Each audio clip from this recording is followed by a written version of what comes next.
पोशंपा भाई पोशंपा, डाकुओं ने क्या किया? कई रुपए की दारू चुराई।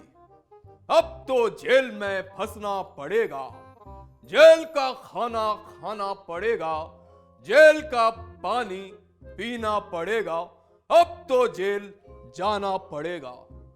ये मैं नहीं कह रहा हूं, ये कह रहे हैं कपिल मिश्रा।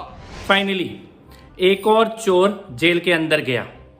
सत्येंद्र जैन के बाद केजरीवाल का दूसरा भ्रष्ट मंत्री मनीष सिसोदिया शराब घोटाले में, कमीशनखोरी में, नशे का धंधा करने में, चोरी में, रिश्वतखोरी में आज सीबीआई ने गिरफ्तार कर लिया है और अब जेल जाना होगा। मैं पिछले लगभग 5 साल से ये बात बोल रहा हूं कि सत्येंद्र जैन, मनीष सिसोदिया और अरविंद केजरीवाल तीनों भ्रष्ट हैं और तीनों को एक ना एक दिन जेल में जाना ही पड़ेगा।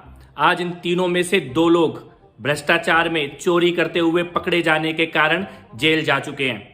मनीष सिसोदिया ने दिल्ली के हजारों लाखों परिवारों को शराब के नशे के जाल में धकेला था, कितने ही परिवारों को बर्बाद किया। और कोरोना के काल में जब दवाइयां उपलब्ध करानी थी, सिलेंडर उपलब्ध कराने थे, तब दारू के ठेके खोलने का काम मनीष सिसोदिया ने किया। इस पाप का आज दिल्ली की जनता ने जो भुगता है, दिल्ली की जो माताओं बहनों ने बद्दुआएं दी हैं, उनके कारण अब मनीष सिसोदिया को जेल जाना पड़ेगा और लंबे समय तक जेल के अंदर रहना पड़ेगा। दिल्ली के साथ हुई लूट, भ्रष्टाचार, इसका हिसाब किताब होना शुरू हो गया है और मैं ये ऑन रिकॉर्ड कहना चाहता हूं कि सत्येंद्र जैन और मनीष सिसोदिया के बाद भ्रष्टाचार में जेल जाने का अगला नंबर अरविंद केजरीवाल का होगा। 10+2 12वीं में 3 बार फेल होने के बाद मैंने पढ़ाई छोड़ दी। आप सोच रहे होंगे मैं आपको क्यों बता रहा हूं, क्योंकि मनीष सिसोदिया पर कौन कौन सी धाराएं लगी हैं या कौन कौन सी धाराएं लगनी चाहिए, ये बताने के लिए मुझे कानून का ज्ञान होना चाहिए और उसके लिए करनी पड़ेगी मुझे LLB, जो मैं नहीं कर सका। इसलिए मनीष सिसोदिया पर कौन कौन सी धाराएं लगी हैं या कौन कौन सी धाराएं लगनी चाहिए, वो आपको ये बताएंगी।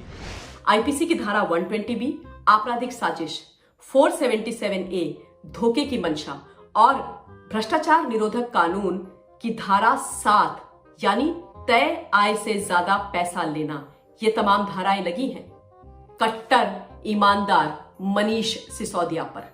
अब आप समझ रहे हैं कि 2% से बढ़ा करके शराब व्यापारियों का जो कमीशन था वो 12% क्यों किया गया था? इसीलिए किया गया ताकि पीछे से 7-8% इनको मिले, इनकी जेब भरे, दिल्ली का कोष खाली हो, दिल्ली का भविष्य बर्बाद हो, दिल्ली के बच्चों का भविष्य बर्बाद हो तो हो, दिल्ली का विकास गर्त में गिरे तो गिरे।